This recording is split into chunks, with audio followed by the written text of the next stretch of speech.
आम्ही ज्यावेळेस घोषणा केली की आमच्या बहिणींना ओवाळणी द्यायची आहे, तुमच्या सावत्र भावांच्या पोटामध्ये खूप दुखायला लागलं आणि सावत्र भावांनी खूप प्रयत्न केला योजना होऊ नये म्हणून. मग पहिल्यांदा कोर्टात गेले.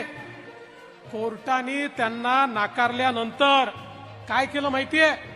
जाणीवपूर्वक फॉर्म भरून घेतले आणि त्याच्यावर पुरुषांचे फोटो लावले, जेणेकरून महिलांना नंतर सांगता येईल तुमचे फॉर्म तर आम्ही सरकारला दिले होते, पण सरकारने ते फॉर्म स्वीकारले नाही. काही ठिकाणी तर मोटरसायकलचे फोटो लावले, कोणी बगीचाचे फोटो लावले. जाणीवपूर्वक अशा प्रकारचे फोटो लावून हे फॉर्म रिजेक्ट झाले पाहिजेत आणि महिलांपर्यंत पैसे पोचू नये अशा प्रकारचा प्रयत्न झाला. हेही करून हे लोक थांबले नाहीत.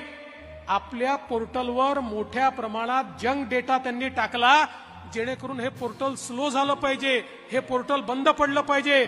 मध्ये 4-5 दिवस ते पोर्टल बंद होतं.